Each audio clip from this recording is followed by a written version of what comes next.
अरे वाह कमला बेटी, तुम्हारे पास 10 रुपए यह है तो दे दो। मुझे मेरी तो शरीर है, कोई काम अब नहीं कर पाती है। मुझे 10 रुपए की बहुत ज्यादा जरूरत है। मम्मी, आपको 10 रुपए क्या करना है?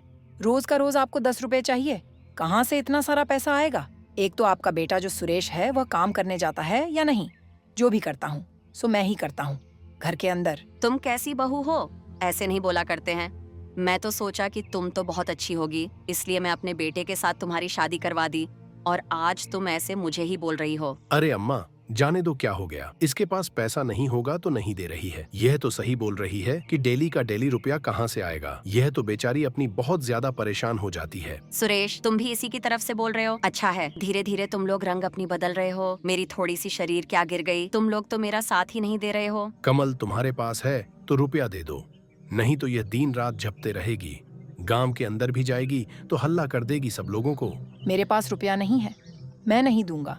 अगर तुम्हारे को इतना ही माया लग रहा है तो चलो मेरे साथ काम करना। फिर तुम रुपया काम आओगे काम करके, तो तुम रुपया अपना काम जो भी करोगे तो अपनी मम्मी को देना। कमल, में 10 दिन काम पर क्या नहीं गया? तुम तो बहुत ज्यादा बोल रही हो।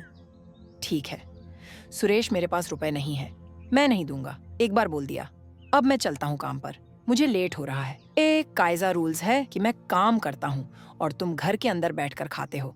अगर मैं नहीं कमाता तो तुम लोग तो भूखे ही मर जाते। कमला इतना बात बोलकर अपने काम की तरफ जा रही थी, तभी उसे रास्ते में गांव के सरपंच मिलते हैं।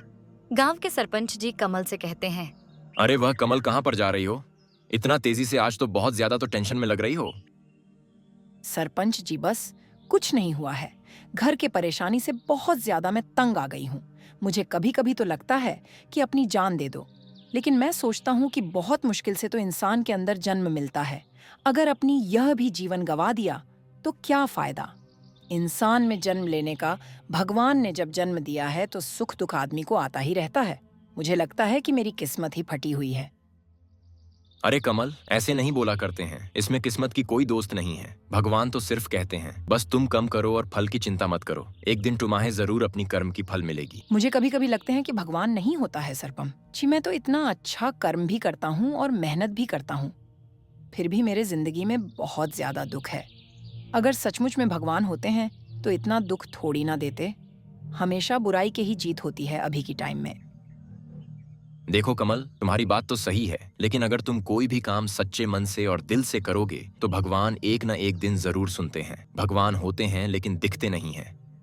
बस तुम्हारी कर्म की इंतजार करते हैं कि तुम कैसे कर्म करती हो, उसे हिसाब से तुमको फल मिलता है। हाँ, मैं जानता हूँ कि अच्छाई की कोई भलाई नहीं है, लेकिन अंत में कैसे न कैसे भी करके अच्छाई काम की रास्ता खोली जाती है और लास्ट में जाकर अच्छाई की ही जीत होती है।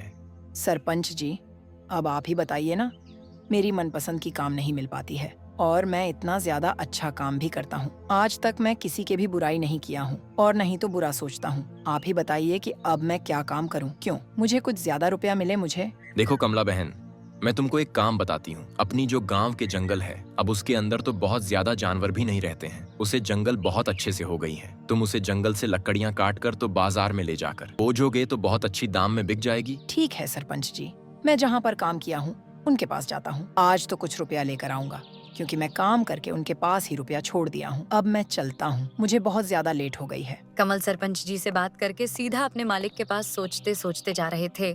मेरे गांव के सरपंच तो बहुत अच्छे व्यक्ति हैं, मुझे तो बहुत अच्छे लगते हैं। पता नहीं लोग क्यों उनके बारे में बुराई सोचते हैं। खैर कोई बात नहीं, छोड़ो, जाने दो। मुझे उससे क्या, मैं काम नहीं करूंगा तो 2 रुपये कोई दे नहीं देगा मुझे। हे भगवान, इतना ज्यादा परीक्षा मत लो। अब मुझसे ज्यादा परीक्षा लेंगे तो मुझे नहीं शाह जाएगा।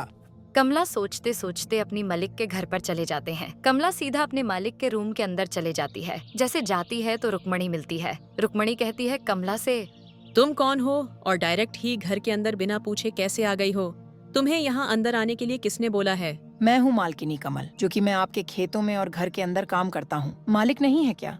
घर पर कुछ पैसा लेना था उनसे। पैसे की बात करना हो तो उन्हीं से बात करना। आज के बाद तुम घर के अंदर बिल्कुल भी मत आना। तुम्हें थोड़ा सा भी डर नहीं लगी है कि घर के अंदर कैसे जाऊं? नौकर हो तो नौकर की तरह रहो। अरे मालकिनी, ऐसे नहीं बोलते हैं। मैं आपसे कोई पैसा फ्री में नहीं मांग रहा हूँ। आपके पास काम किया हूँ, उसी का पैसा मांग रहा हूँ। मैं खुद नहीं चाहता हूँ आपकी काम करने की। इतना घटिया और गंदा काम कौन करेगा? तुम्हारी इतनी हिम्मत कि मुझे जुबान लग रही हो। घर में बोल दिया तुम्हारे मालिक को तो तुम्हें इस गांव के अंदर भी नहीं रहने देंगे। और मैं अभी कह दूंगा कि घर के अंदर एकर मुझे पिटिहाए। आपको जो भी बोलना होगा आपको वह बोल दीजिएगा। मुझे किसी से डर नहीं लगता है। अगर आप ऐसे बोलेंगे तो आपकी इज्जत जाएगी। मैं आपसे ज्यादा बहस नहीं करना चाहता हूँ, नहीं तो जितनी बोलेगा उतनी बात बढ़ाते जाएगी। ठीक है तो जाओ, तुम उनसे ही पैसा लेना। अगली बार से घर के अंदर नहीं आना। कमल, इस बार तो मैं तुम्हें माफ कर रहा हूँ, अगली बार से माफ नहीं करूँगा। अगली बार से क्या मैं अभी और इसी वक्त से आपके काम को छोड़ रहा हूँ?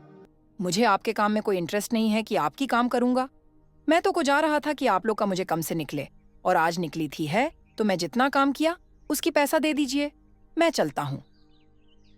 कमला इतनी बात बोलकर जैसे ही रास्ते में जा रहे थे तभी परशुराम कमल के मालिक के रास्ते में दिख जाती है।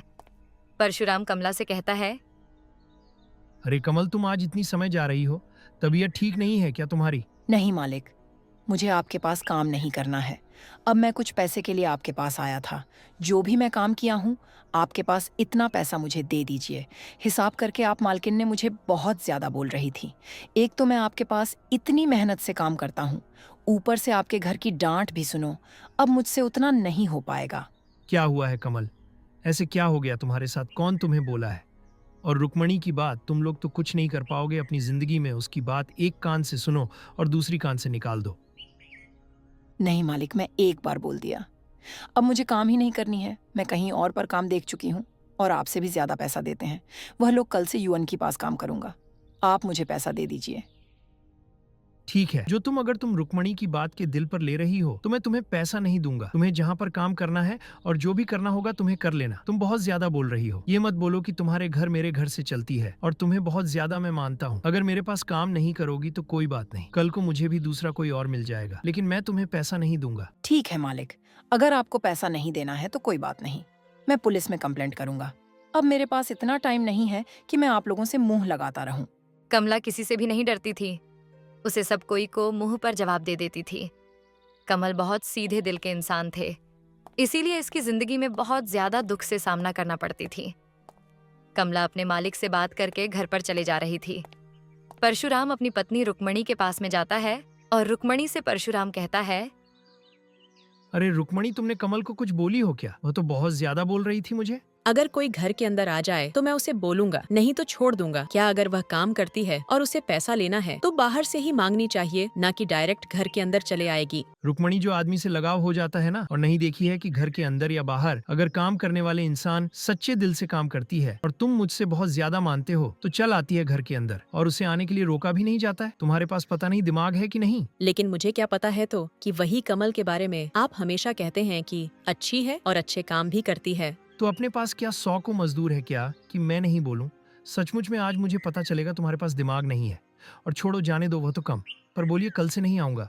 कमला ट्रैक अपना घर पर चली जाती है और जाकर अपने पति से कहती है, सुरेश, मैं जहाँ पर काम करता था वह काम छोड़ दिया, और उन्होंने मुझे बोला है कि पैसा नहीं दूंगा तो मुझे उनके पैसा भी नहीं चाहिए। मुझे वह काम नहीं करनी है। प्लीज, मैं तुम्हारे आगे हाथ जोड़ता हूँ। अगर मेरे साथ काम नहीं करोगे तो घर अपनी कैसे चलेगी? अगर काम नहीं भी करना है तो चलो मेरे साथ। हम दोनों मिलकर तो जंगल में कुछ लकड़ियां काटेंगे और उसे बाजार में ले जाकर बेचेंगे। सुरेश कहता है, ठीक है कमल, तुम्हारा अब आइडिया सही है, लेकिन जंगल के अंदर तो जानवर रहते हैं, तो कुछ ऐसा ना हो कि पैसे की लालच में हम लोग अपनी जान गंवा बैठे। ऐसी कुछ नहीं बात है। अब जंगल के अंदर जानवर बहुत कम रहते हैं। गांव के सरपंच साहब कह रहे थे और उन्होंने ही मुझे यह आइडिया दी है, इसलिए मैं आपको बोल रहा हूँ।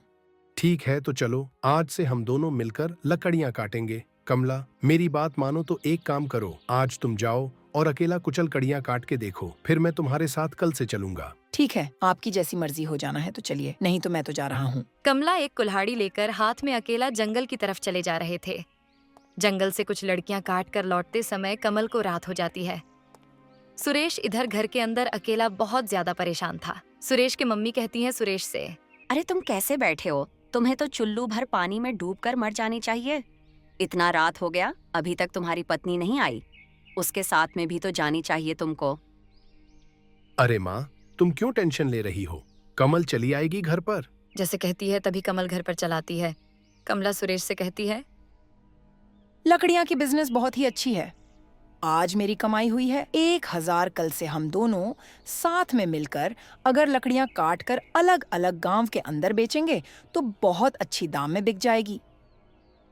ठीक है कमल, हम लोग कल से चलते हैं। अगली सुबह जैसे ही होती है तभी कमल और सुरेश साथ में जंगल में लकड़ी काट कर तो बाजार में बेचे ले जाती है। इसी तरह करके अपने दोनों कमल और सुरेश जीवन काट रही थीं।